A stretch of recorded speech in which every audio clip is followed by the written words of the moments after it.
আসসালামু আলাইকুম। আশা করি আপনারা সবাই ভালো আছেন।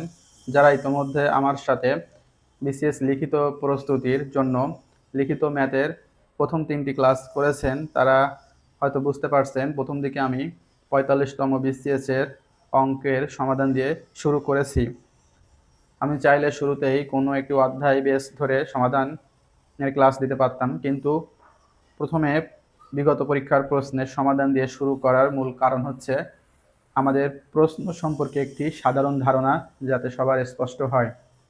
এখন খেয়াল করুন, যেহেতু আমি প্রতিদিন একটি করে ক্লাসের ভিডিও আপলোড করতেছি, যদি আপনারা প্রতিদিন নিয়মিতভাবে প্রত্যেকটি ক্লাসে অ্যাটেন্ড করেন, যেহেতু কোনো অঙ্ক কিন্তু পুনরাবৃত্তি হচ্ছে না, প্রত্যেকটি ক্লাসেই নতুন নতুন অঙ্কের সমাধানের ভিডিও দেওয়া হচ্ছে, সেহেতু আপনারা যদি প্রতিদিন নিয়মিতভাবে একটি করে অঙ্ক খাতায় লিখে সুন্দরভাবে প্র্যাকটিস করেন, দেখা যাবে, হিসেব করলে দেখা যাবে যে এক বছরে ৩৬৫ দিন, তার মানে ৩৬৫ দিনে কিন্তু আপনার ৩৬৫টি অঙ্ক করা হয়ে যাচ্ছে।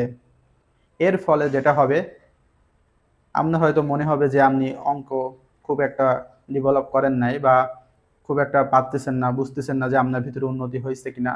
কিন্তু পরীক্ষার হলে যখন বসবেন বা নতুন অঙ্ক আবার নিজে সমাধান করতে যাবেন এবং বাসায় একটু বই ঘাটাঘাটি করে অঙ্ক করতে যাবেন, তখন দেখবেন আসলে আপনার ভিতর থেকে অনেক কিছুই আপনি শিখছেন এবং আপনি অনেকটা অঙ্কে আপনার পূর্বের যে অভিজ্ঞতা ছিল তার থেকে বর্তমানে অভিজ্ঞতা অনেক বেশি উন্নতি হয়েছে। এজন্য আমরা এক টিচার বলতেন যে যারা বিশেষ করে একাডেমিক লাইফে পড়ে, তিনি তখন, যেহেতু আমি কি মাধ্যমিক স্কুলে পড়তাম, তখন তিনি আমাকে পড়াইতেন এবং তিনি বলতেন যে একটা বইয়ে কিন্তু ৩৬৫টা অঙ্ক থাকে না। যদি কোনো স্টুডেন্ট নিয়মিতভাবে, মানে একটা দিন গ্যাপ দিয়ে না, প্রতিদিন নিয়মিতভাবে একটি করে অঙ্ক শেখে এবং যে একটি করে অঙ্ক শিখতেছে, এই একটি করে অঙ্ক যদি সে খুব সুন্দর করে শেখে, শেখার কিন্তু অনেক ধরন আছে। যেমন আপনি ধরেন বসে রিল্যাক্সে দেখতেছেন অঙ্কের ক্লাস, আসলে কিন্তু এই ক্লাসে আপনার খুব বেশি বেনিফিট দেবে না। কিন্তু যদি আপনি এই ক্লাসটি লিখিতভাবে সুন্দরভাবে খাতায় করে করে আগ্রহের সহিত পজ করে করে বুঝে বুঝে করেন, সময় দেন, একটা অঙ্কের পিছনে সময় দেন, এভাবে যদি আপনি সময় দিয়ে সুন্দরভাবে প্রতিটি ক্লাসের অঙ্ক আপনি করতে থাকেন, দেখা যাবে ৩৬৫ দিনে ৩৬৫টা অঙ্ক আপনি শিখতেছেন, যেটা কিন্তু একটা গাইড বই, দেখা গেলো একটা গাইড বই আপনার কিন্তু শেষ হয়ে যাচ্ছে, আপনি বুঝতে পারতেছেন না প্রতিদিন একটি করে অঙ্ক নিয়মিত করার ফলে।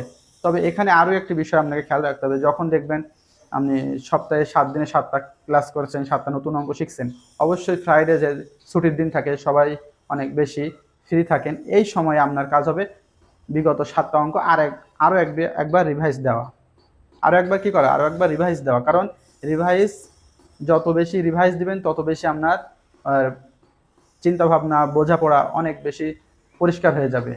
দেখা গেলো আজকে যে অঙ্কটি আপনি দেখতেছেন নতুন, এই অঙ্কটি যতটা বুঝবেন, পরবর্তী দিন যখন আপনি রিভাইজ দিবেন তখন কিন্তু আরও বেশি পরিষ্কার হয়ে যাবে।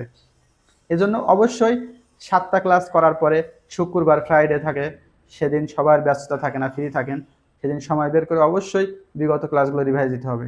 এবং সর্বোপরি দেখা গেলো 4 সপ্তাহ পরে বা 1 মাসের মাথায় যে 30 দিনে যে 30টা অঙ্ক শিখছেন, সেগুলো আপনি আপনার যে খাতায় করছেন, নোট খাতায় উঠাইছেন, বা যে খাতায় করছেন ওই খাতা থেকে আপনি উল্টে উল্টে দেখলেন, উল্টে পাল্টে দেখলেন, এতে আপনার রিভিশন হয়ে গেল। আর রিভিশন দেওয়া খুবই জরুরি, কারণ এই ব্যস্ততম লাইফে আমরা যেগুলো পড়ি, বিশেষ করে চাকরি পরীক্ষার এই সময়টাতে এসে, এই বয়সে এসে অনেক বেশি ব্যস্ততা থাকে। এই সময় কিন্তু আমাদের ব্যস্ততার কারণে আমাদের পড়া ভুল হয়ে যায়, রুটিন নষ্ট হয়ে যায়।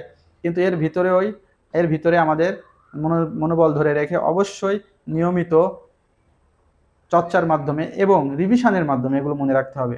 কারণ এগুলো কিন্তু, এই যে অঙ্কগুলো আমরা এখন শিখতেছি, এই অঙ্কগুলো কিন্তু অলরেডি মাধ্যমিক স্কুলে পড়াকালীন সময়ে শিখে পার করেই কিন্তু, পাশ করেই কিন্তু আমরা এখানে এসেছি।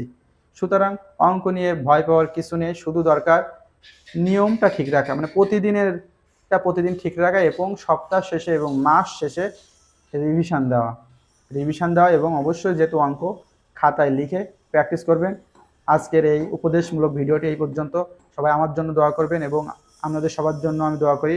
সবার জন্য শুভকামনা। ইজি ম্যাথ অনলাইনের সাথে থাকুন, ইনশাআল্লাহ আপনাদের অঙ্কের অভিজ্ঞতা নতুনভাবে তৈরি হবে। ভালো থাকবেন সবাই, আল্লাহ হাফেজ।